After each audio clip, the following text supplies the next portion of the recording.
Shalom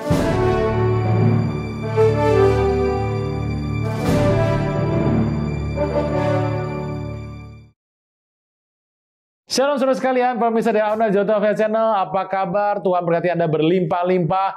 Hari ini masuk di bulan November, saya percaya Anda semakin bergiat dan Anda diberkati supaya jadi berkat bagi orang lain. Bapak Ibu, saya mengucapkan terima kasih. Saya percaya bahwa Anda sudah banyak mendapatkan berkat dari acara ini, akan belajar banyak mengenai Nuh dan kitab Kejadian.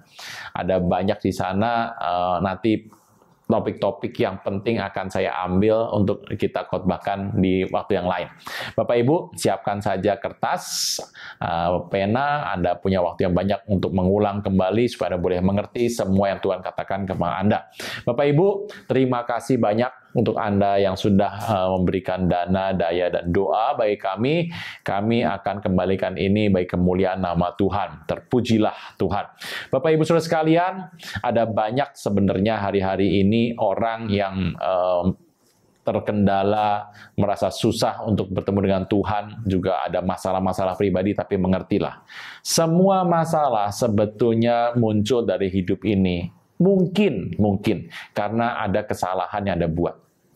Anda perbaiki bersama dengan Tuhan. Tuhan berikan hikmat, Tuhan berikan pengertian, dan satu hal yang terpenting, Tuhan berikan Anda kekuatan untuk menanggung ini semua. Supaya engkau tetap kuat, tetap semangat, dan ingat bahwa kita punya satu tugas yang kita harus lakukan. Anda boleh bekerja sehari-hari, Anda boleh jadi seorang pejabat, Anda boleh buka toko, atau apapun. Tuhan berkati supaya engkau dan saya bisa fokus pada satu hal. Hari ini adalah yang penting Anda lakukan. Pergi jadikan semua bangsa murid Tuhan. Ini sangat penting Bapak Ibu, Yesus untuk semua orang. Bapak Ibu, hari ini saya sampaikan sekali lagi bahwa menginjil adalah hal yang sangat penting, dan itu perlu strategi yang Anda perlu buat. Anda menginjil, Anda nggak pernah tahu orang bertobat atau tidak, tapi mengertilah bahwa Anda sedang melakukan kehendak Tuhan, dan Tuhan akan memperlengkapi Anda sehingga Anda menjadi orang yang kuat dan maju terus bersama dengan Tuhan. Terpujilah nama Tuhan. Bapak Ibu, Anda silakan menonton acara ini. Saya percaya Tuhan memberkati Anda berlimpah-limpah. Shalom. Shalom Bapak Saudara sekalian, pemirsa dari Auna Jota Channel, Tuhan berkati berlimpah-limpah. Hari ini kita masuk di bulan November. Hampir 2 bulan setelah ini kita akan mengakhiri 2024 dan masuk 2025. Waktu cepat sekali Bapak Ibu, karena kita dipotong dengan pandemi dan kita merasa seperti yang cepat sekali 5 tahun ini. Saya mengerti bahwa Tuhan akan memberikan pada Bapak Ibu pengertian-pengertian yang baru. Kita berdoa sebelum ini. Bapak di sorga, dalam nama Tuhan Yesus, anugerah-Mu limpah lebih dari cukup. Kau memberkati kami semua, membuat kami pengertian, kami tambahkan lebih lagi supaya boleh memahami apa yang kami bahas pada hari ini. Kami mengerti, Kau berikan kami ketenangan, pemahaman, hikmat, pengurapan, supaya kami memahami dengan lebih detail. Terpujilah nama-Mu, Kau berkati kami berlimpah-limpah. Dalam nama Tuhan Yesus yang percaya boleh berkata, amin. Bapak Ibu, saudara sekalian, kita sudah membahas banyak terkait dengan hukum Musa dan hukum Nuh. Hari ini kita mau bahas mengenai Nuh. Nuh dari kejadian sebelum air bah sama setelah air bah. Ada beberapa hal yang ingin saya sampaikan terkait dengan penafsiran-penafsiran yang muncul hari-hari ini. Bapak Ibu, kita tahu bahwa Nuh itu orang mengenal Nuh sebagai Adam. Adam, memang Kristus adalah Adam yang kedua ya. Tapi kalau Nuh itu dengan adanya Adam muncullah orang di muka bumi. Tapi zaman Nuh itu mirip dengan Adam. Waktu Nuh ada di muka bumi, air bah. Setelah itu di muka bumi muncullah Nuh, istri, 3 anak, 3 menantu. Itu menarik sekali. Kita mulai dari nama Nuh. Nah ini bagus Bapak Ibu. Riwayat tentang Nuh, kita membuka firman Tuhan. Dari Kejadian 5, kita akan membaca pada ayat yang ke-28. Kejadian 5:28 saya akan bacakan bagi Bapak Ibu Saudara sekalian biar Bapak Ibu bisa fokus mencatat atau memerhatikan apa yang saya sampaikan. Setelah Lamek hidup 182 tahun, ia memperanakan seorang anak laki-laki dan memberi nama Nuh kepadanya. Nuh itu nama yang diberikan kepada anak laki-laki itu. Katanya, anak ini akan memberi kepada kita penghiburan dalam pekerjaan kita yang telah penuh susah payah di tanah yang telah terkutuk oleh Tuhan. Kata Nuh itu artinya adalah penghiburan, gitu ya. Kata Nuh itu sebetulnya bisa diambil dari banyak arti nama. Jadi ada Nuh. Kemudian dari Nuh tadi kalau ditambahkan M jadi Nahum gitu ya. Tapi juga Anda juga bisa berkata Niham. Bapak Ibu, itu adalah merupakan dasar nama yang diambil oleh Nuh. Jadi diambil dari dua huruf. Huruf N adalah begini. Saya gambar saja Bapak Ibu supaya Bapak Ibu bisa paham gitu ya. Ini gambarnya.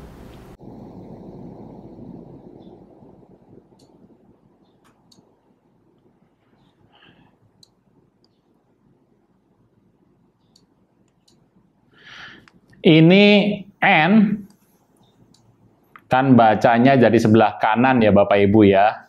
Dan ini H. Nah, jadi Nuh. Ini gayanya Tiberias ya, ini gaya Tiberias. Saya tidak menambahkan huruf di sini untuk huruf hidupnya, tapi NH itu Nuh. Orang taunya Nuh, baca dari sebelah kanan. Jadi Nuh itu ada seperti ini. Oke, gitu ya Bapak Ibu. Ini pakai head, jadi sebenarnya Noak pakai CH ya Bapak Ibu. Oke, jadi inilah huruf Nuh atau ditulis Noak, gitu. Jadi ini. Oke, inilah huruf Nuh. Jangan tunda menerima Yesus. Hanya Yesus yang sanggup melepaskan Anda dari kesalahan dan dosa. Selalu ada waktu bagi Dia, tetapi tidak selalu ada waktu bagi Anda. Mari, ikuti saya mengucapkan doa berikut dengan yakin. Tuhan Yesus, ampuni semua kesalahan dan dosaku. Saat ini dengan sadar dan rela, aku mengundang Engkau sebagai Tuhan, Raja, dan Juru Selamat hidupku. Terima kasih Tuhan Yesus untuk namaku telah dicatat dalam kitab kehidupan. Amin. Nah, berikutnya ayat 30. Dan Lamek masih hidup 595 tahun setelah ia memperanakan Nuh. Ia memperanakan anak laki-laki dan perempuan. Jadi Lamek mencapai umur 777 tahun. Ini penting. Tahun lahirnya adalah 777. Kenapa ini penting? Karena ini adalah lambang dari orang yang terakhir yang hidup di muka bumi. Setelah ini, bumi akan diperbaharui oleh Tuhan. Setelah Nuh berumur 500 tahun, ia memperanakan Sem, Ham, dan Yafet.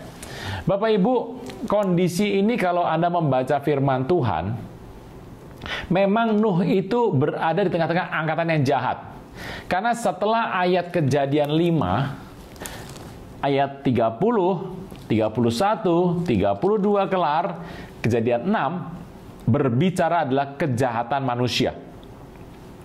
Di bumi itu, waktu itu, ketika manusia mulai bertambah banyak jumlahnya di muka bumi, bagi mereka lahir anak-anak perempuan, maka anak-anak Allah melihat bahwa anak perempuan manusia itu cantik-cantik, lalu mereka mengambil istri-istri, ada dua kali ya, istri-istri, dari antara perempuan-perempuan itu, siapa saja yang disukai mereka.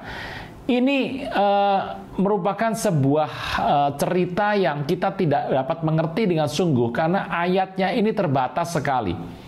Berfirmanlah Tuhan, rohku tidak akan selamanya tinggal dalam manusia karena manusia adalah daging, tapi umur akan 120 tahun saja. Pada waktu itu orang-orang raksasa ini adalah orang-orang yang mendapatkan sebuah genetik yang berbeda dengan zaman Adam dan anak-anaknya. Siapa itu Pak? Teruskan dulu. Di bumi dan juga pada waktu sesudahnya ketika anak-anak Allah menghampiri anak-anak perempuan manusia dan perempuan-perempuan itu melahirkan anak-anak bagi mereka. Inilah orang yang gagah perkasa di zaman purbakala, orang-orang kenamaan. Bapak Ibu, ini merupakan hal yang menarik. Kalau kita membaca di firman Tuhan, Anda sebenarnya ingin berkata bahwa yang betul itu mana? Kalau kita mengatakan anak-anak Allah itu siapa? Ada yang bilang itu adalah anak-anak malaikat gitu ya. Jadi malaikat adalah anak Allah. Ada yang bilang lagi anak-anak Allah itu adalah anak-anak keturunan dari Adam. Anak-anak manusia siapa Pak? Keturunan dari Adam yang turun terus ke bawah itulah anak-anak Allah. Yang nama anak manusia adalah waktu itu di muka bumi ada orang-orang yang sebetulnya belum berbentuk manusia ya. Karena manusia pertama, Adam itu manusia. Yang pertama itu ada orang-orang spesies, lalu diambil oleh Tuhan satu, itulah yang namanya Adam besar, A besar, suami dari Hawa. Jadi itu kisahnya. Jadi kalau Anda tanya yang benar yang mana? Di dalam dunia Kristen hari ini ada banyak pendapat tentang awal zaman ini. Dan tidak pernah diberikan mana yang betul. Tidak pernah. Hari ini saya tidak berusaha memberikan mana yang betul, yang menurut Bapak gimana lah menurut Bapak gitu ya. Bapak Ibu, hari ini saya membagikan topik terkait dari kitab Kejadian. Kalau Bapak Ibu melihat kitab Kejadian tuh unik loh. Kita mundur sebentar ya. Kejadian pertama dikatakan pada mulanya Allah saja, Elohim gitu ya. Lalu tidak memakai Tuhan, tidak Tuhan Allah juga tidak, namanya juga tidak ada, Allah saja semuanya, Elohim. Tetapi yang unik adalah lalu pada Kejadian 2 ayatnya yang ke-4 mulai dikatakan demikianlah Kejadian 2 ayat 4, demikianlah riwayat langit dan bumi pada waktu diciptakan ketika Tuhan Allah. Kenapa ada Tuhan Allah? Dan Tuhan itu pakai nama loh. Tuhan itu adalah Yahweh tuh di sana. Ada nama Tuhan Allah.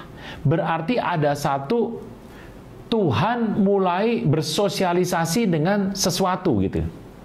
Makanya di situ dikatakan cerita pembentukan manusia, penciptaan manusia ada di Kejadian 2. Lalu tiba-tiba kalau Anda melihat di firman Tuhan Allah itu namanya berubah lagi. Nah, kalau Anda melihat di Kejadian 4, Kain dan Habel, dikatakan pertolongan Tuhan saja. Jadi Tuhan itu adalah nama. TU besar, HAN besar itu adalah nama. Jadi adalah Yahweh. Dan yang menarik adalah Kejadian 4 ayat 26. Lahirlah seorang anak laki-laki bagi Set juga, dan anak itu dinamai Enos. Waktu itulah orang mulai memanggil nama Yahweh.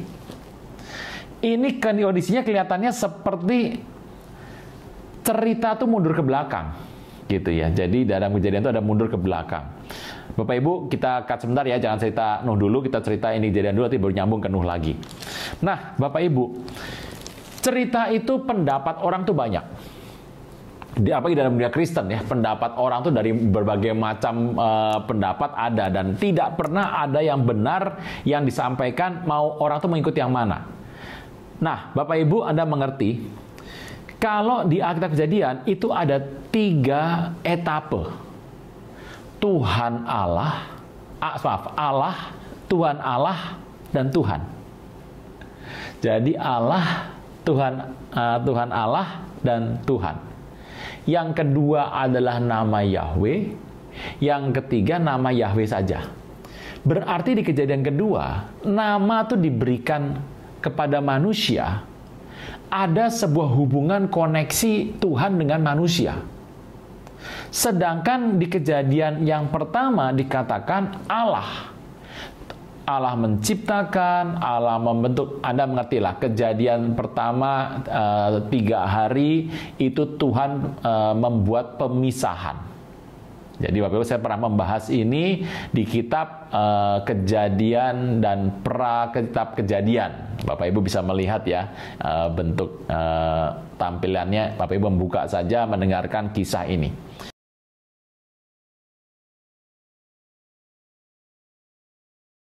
Nah, Bapak Ibu, di kisah itu dikatakan bahwa Allah itu membagi 3 hari dan 3 hari kemudian mengisi, gitu ya. Disebutkan Allah, tidak disebutkan satu komunikasi dengan Tuhan dengan sebuah ciptaannya tidak pernah ada.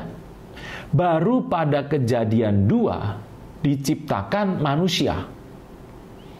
Kenapa manusia diciptakan Kejadian kedua, sedangkan dalam Kejadian pertama 28 sudah ada kisahnya? Nah, pola pikir yang saya ambil hari ini, saya mau ceritakan bahwa di Kejadian 1 itu adalah periode Tuhan membagi di muka bumi. Tuhan memilah dan Tuhan mengisi. Kemudian Kejadian 2, Tuhan membentuk manusia, Adam. Anda tahu kata manusia di kitab Kejadian itu pakai nama Adam, gitu ya. A kecil, D kecil, A kecil, M, gitu ya. Adam. Jadi kata Adam artinya adalah manusia. Tetapi dalam kitab Kejadian, Adam juga dipakai sebagai mengacu pada seseorang yang Tuhan pilih. Ceritanya begini. Ini diceritakan sebuah spesies lah. Lalu Adam itu, dari Adam banyaknya, Adam ini banyak ya. Ada wanita, ada pria, Adam ini banyak. Ada beranak cucu lah. Dari sini Tuhan ambil satu yang disebutkan A besar, Adam A besar itu. Lalu ditempatkan di taman di Eden. Jadi Adam ini akan punya keturunan, tetapi yang ini, yang spesies manusia ini, inilah yang disebut sebagai anak-anak manusia. Gitu ya, anak-anak manusia itu yang ini. Tak tahu dari mana, Pak? Begini, kalau Anda melihat kitab Kejadian 6, dikatakan anak-anak Allah menghampiri anak-anak perempuan manusia. Kenapa tidak dikatakan kok yang anak Allah menghampiri anak perempuan ini? Satu kali itu saja. Bukan anak-anak ini menghampiri anak yang ini loh, bukan. Tapi anak-anak Allah yang di sini yang menghampiri.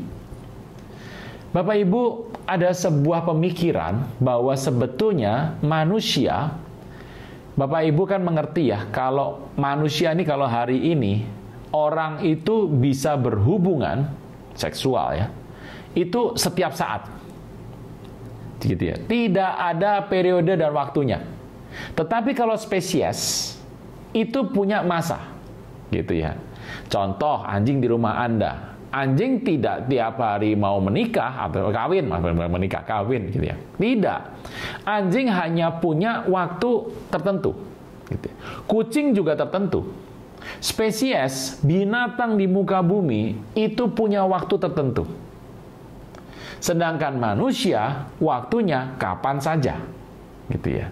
Nah, itulah yang menjadikan kenapa anak Allah hampiri anak manusia. Ini pola pikir mereka tuh, yang setuju dengan mengatakan bahwa itulah pola pikir Kejadian 1 itu adalah Tuhan membagi pemisahan, kemudian Kejadian kedua adalah, ini etapa yang pertama, etapa keduanya adalah Tuhan Allah menciptakan, mengambil Adam dari orang-orang ini, gitu.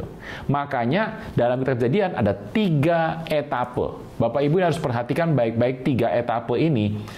Menurut saya hal yang penting untuk kita melihat bahwa ada Allah, ada Tuhan Allah, ada namanya Tuhan. Setelah manusia berdosa, lalu muncul kata Tuhan, gitu ya. Nah, Bapak Ibu, pola pikir mengenai cerita ini merupakan pola pikir yang tidak bisa kita katakan ini benar. Maksudnya tepat seperti ini. tetapi pola pikir ini muncul. Saya mencari dari banyak literatur dan pemikiran orang-orang, saya mencari mana yang paling dekat dengan semestinya gitu ya. Mana yang kesalahannya kalau saya bertanya, mana yang paling bisa menjawab pertanyaan-pertanyaan yang saya ajukan, kira-kira gitu. Nah, dari cerita ini, ternyata pola pikir yang tadi saya katakan itu ada yang terkuat, gitu ya. Sementara yang terkuat. Jadi saya sampaikan pada Bapak Ibu, itulah pola pikir yang ada di firman Tuhan, ada banyak orang, dan yang terkuat yang itu. Satu, kitab Kejadian ada 3 etape, itu adalah bicara 3 periode, Tuhan terkait dengan penciptaan, seperti adalah pemisahan ya, pemisahan dan pengisian. Kemudian manusia bertemu Adam, bertemu dengan Tuhan, dan yang kemudian terjadi dosa. Nah, Bapak Ibu, kisah ini terjadi waktu bumi makin penuh dengan orang. Adam punya keturunan banyak sekali, dan keturunannya sampai yang bernama Nuh, gitu ya. Dan Nuh itu hidup 500 tahun. Jadi usia orang itu hari itu udah tua-tua sekali, 500 adalah usia yang tua. Dan Kejadian 6 dikatakan, hari itu terjadi kejahatan manusia yang terjadi di mana-mana. Memang cuma sedikit sekali ayatnya. Tetapi kondisi ini adalah parah. Karena waktu itu orang-orang raksasa itu tingginya berapa, Pak? Itu tinggi, orang tinggi sekali.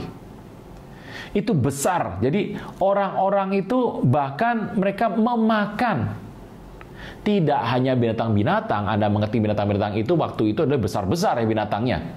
Anda kan mengerti dinosaurus ya. Ini sebuah hal yang penting. Dinosaurus itu ada nggak sih Pak? Ada di firman Tuhan, ada. Kita akan bahas ini kapan-kapan. Ada. Jadi itu mati semua tuh kapan Pak? Waktu banjirnya Nuh. Itu banjir dan membunuh semua karena banjir tingginya adalah 9 km. Nah, waktu Tuhan melihat bahwa kejahatan manusia di bumi itu besar, dan Anda lihat Kejadian 6 ayat ke-5 ya, dan bahwa segala kecenderungan hati manusia, yester, manusia hatinya cenderung, selalu membuahkan kejahatan semata-mata. Jadi pikiran cuma adalah kejahatan. Maka menyesallah Tuhan bahwa Ia telah menjadikan manusia di bumi dan hal itu memilukan hatinya. Bapak Ibu, peristiwa ini adalah peristiwa di mana Nuh menjadi seorang yang tipikalnya mirip sama Adam. Saya bukan bilang Adam kedua ya, tapi mirip dengan Adam. Nah, riwayat Nuh, kita lihat ayat 9. Nuh adalah pertama orang yang benar, tidak bercela di antara orang sezamannya ya. Pada zaman itu orang pada jahat semuanya. Dan Nuh hidup bergaul dengan Allah. Benar, tidak bercela, dan hidup bergaul dengan Allah. Ini adalah kualitas manusia yang Anda harus miliki dan saya harus miliki. Dengan pola ini, 3 hal ini, benar, tidak bercela, hidup bergaul dengan Allah, itu adalah satu ciri peristiwa Tuhan akan perhatikan orang-orang dan tidak akan membiarkan orang-orang seperti ini. Waktu umurnya 500 tahun, Nuh memberikan 3 anak laki-laki, Sem, Ham, dan Yafet. Nanti kita akan bahas ini. Adapun bumi telah rusak di hadapan Allah dan penuh dengan kekerasan. Hari itu kondisinya itu betul-betul jahat. Kejahatan itu sudah terjadi karena manusia ada di muka bumi. Kalau Anda tanya sebenarnya kejahatan itu karena apa sih terjadinya? Ya terjadi karena manusia itu hidup dalam daging. Dalam daging itu selalu Anda ngerti perumpamaan lalang dan gandum ya Bapak Ibu ya. Di dalam hidup kita ini ada gandum, tapi juga ada lalang yang tumbuh. Anda nggak bisa bilang begini, saya ini adalah anak-anak kerajaan, saya ini adalah anak Tuhan. Kalau dia adalah anak kerajaan kegelapan, makanya dia harus dihabiskan, aku akan diselamatkan Tuhan. Oh tidak bisa Bapak Ibu. Kondisinya, kalau seperti itu kondisinya, ya gampang. Lalu anak-anak itu akan dibasmi, akan diambil oleh malaikat, dan yang kita akan dipisahkan. Tapi Tuhan berkata, tidak mudah memisahkan antara gandum sama lalang. Karena kondisinya Artinya nanti kalau kamu mencabut lalangnya, gandumnya akan tercabut. Biarkan saja, mereka bertumbuh. Anda mengerti bahwa cerita gandum dan lalang ini nanti kapan-kapan saya akan khotbahkan, gitu ya. Kalau belum ya, Anda belum dengar ya, nanti akan di tempat ini akan saya khotbahkan sekalian, Bapak Ibu. Nah, peristiwanya alam milik bumi yang sungguh rusak benar, sebab semua manusia menjalankan hidup yang rusak di bumi. Bapak Ibu, Nuh itu yang benar yang Tuhan lihat, cuma 8 orang. Nuh, istri, Sem, Ham, Yafet, dan istrinya ada 8 orang. Di luar itu semuanya, seluruhnya hidup di dalam dosa. Dikatakan bahwa aku telah putuskan untuk mengakhiri hidup segala makhluk sebab bumi telah penuh dengan kekerasan oleh mereka. Jadi aku akan memusnahkan mereka bersama-sama dengan bumi. Jadi Tuhan perintahkan kepada Nuh untuk buat bahtera dari kayu gofir, dan bahtera dibuat berpetak-petak, harus tutup dengan pakal dari luar dan dari dalam. Panjangnya adalah 300 hasta, 50 hasta lebar, dan 30 hasta tinggi. Nah, Bapak kalikan saja Bapak Ibu, 1 hasta itu 45 cm, gitu ya. Hasta tangan 45 cm.